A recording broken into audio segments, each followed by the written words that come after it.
Hi, I'm Holly, and today I'm talking about the book Fabulae Virginibus Puerisque, aut Narrandae aut Recitandae by R.B. Appleton.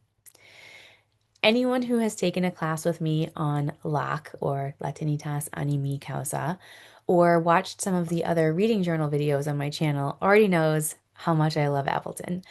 I first read Pons Tyronem a few years ago and absolutely loved it. I chose it as the central text for my first ever Locke class, and I even recorded it so that I could listen to it in the car. Then, this past summer, I read three more of Appleton's books, including Fabulae Virginibus Puerisque, and I loved it just as much. If you haven't heard of Appleton before, or if you haven't watched my other videos about his work, I'm just going to give you a quick little introduction. So, Reginald Bainbridge Appleton was a teacher at the Perse School in Cambridge, England, in the early 20th century. At that time, W.H.D. Rouse, who was a major proponent of the direct method of teaching Latin, was the headmaster of that school. And his influence is very clearly reflected in Appleton's teaching style and in the books that he wrote for his own classes.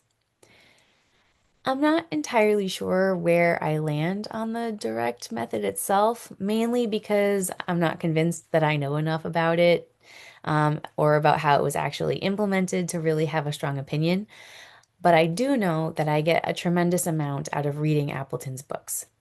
They're fun and often funny, and genuinely a delight to read, which is good because they are jam-packed with advanced grammatical constructions, Latin idiom, very Latin-y vocabulary, and a wealth of information about the ancient world, from myths to historical figures and events to everyday Roman life.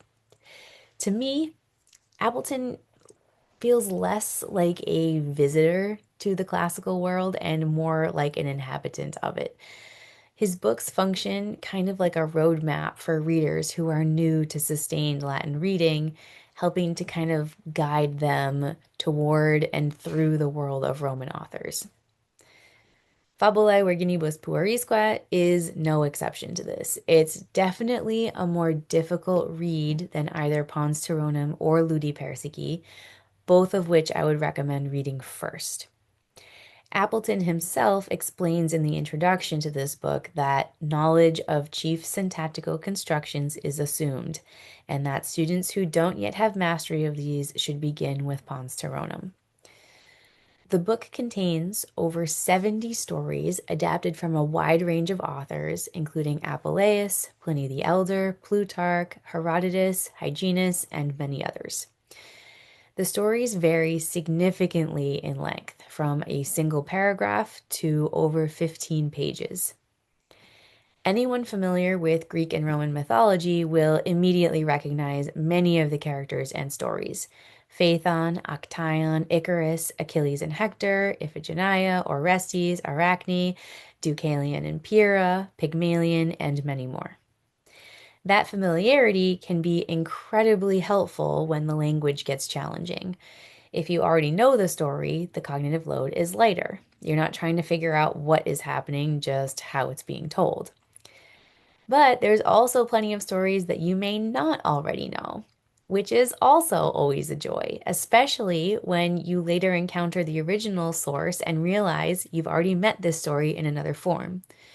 For example, if you ever wanted to read Apuleius's Golden Ass, you'll probably find it much more approachable after reading this book, since the entire first 34 pages consists of episodes adapted from that work.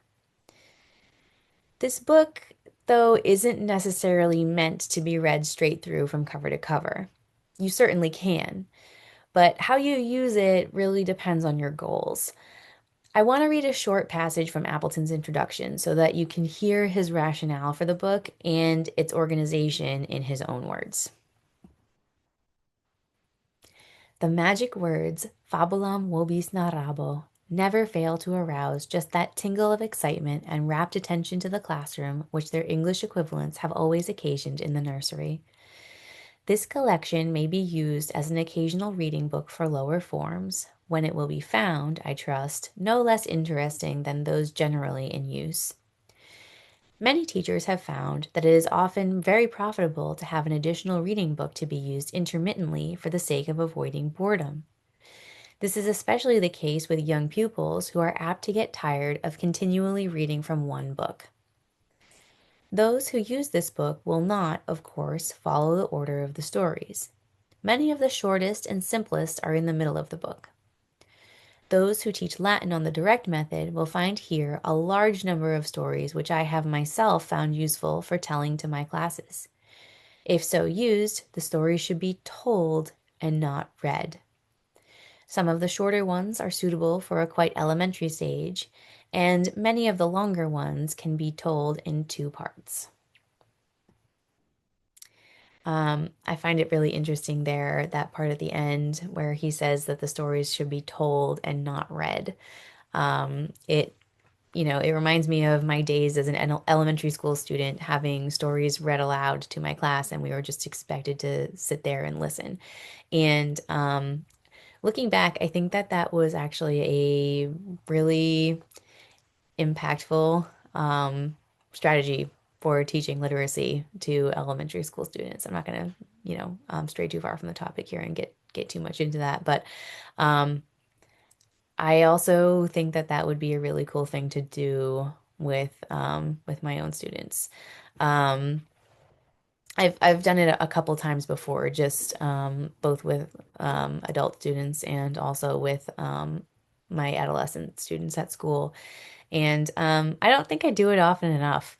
Um, there's something else there, something powerful there about just having to listen and try to comprehend rather than following along in a text or something like that. Um, anyway, as an autodidact, using this book, I read it straight through, cover to cover, and then I went back and reread it, recording each individual story. Um, I also think that this could be a wonderful book to keep by your bedside, something that you can kind of dip into when you want to read a little Latin without committing to something bigger. Um, you can just, open up the book, flip to a short story, read a few pages, and still feel like you've meaningfully engaged with Latin for the day. As a teacher, I don't currently have students at the level where they could independently read Fabulae Virginibus Puerisque, but if I did, I would absolutely love to incorporate selections of it into the curriculum. I think it's especially valuable to read multiple versions of the same myth by different authors. So you could use it for that, or the book could also function as a scaffold, allowing students to read a simpler prose version of a story before encountering it in an authentic poetic text. So, for example, a lot of the stories in this book are tales found in Ovid's Metamorphoses. So, I think it would be really cool to read Appleton's prose adaptations with some advanced students before diving into Ovid's poetry. But overall, I think that this is a really useful book for teachers and autodidacts alike. It's perfect for intermediate to advanced readers who want something enjoyable to add to the mix or who want to take a brief break from authentic authors without losing momentum in their studies. And for teachers with students at this level, I think it's an incredibly flexible resource that can add real variety and richness to a curriculum. So, so after listening to this video or watching this video, if you're interested in this book, where can you find it? So you can read Fabulae Virginibus Puerisque along with other books by Appleton at fabulaefacules.com. Also, a PDF, including the author's introduction, is also available on archive.org, and there is a print version, I think just paperback, available on Amazon. I'm also not sure, but it may also be on Legentibus. If you'd prefer to listen rather than read, I'm currently uploading weekly recitations of this book here on my channel, usually on Wednesdays. And finally, at the time that I'm recording this in December 2025, registration is open on Latinitas Animi Causa, habesnelac.com. for a guided reading class on this book that I'll be teaching from January to March. And so if you're interested, definitely sign up soon because spots are limited. It'll be similar in style to my Perseus videos if you've watched them, but with a more challenging text and the added fun of a group setting. And it will be taught tantum latine. So that's it. Have you ever read Fabulae Virginibus Puerisque or any other works by Appleton? What did you think? Do you have your own recommendations? Please let me know in the comments. And if you enjoyed this video, please like and subscribe if you haven't already. And thanks so much for watching. Wale.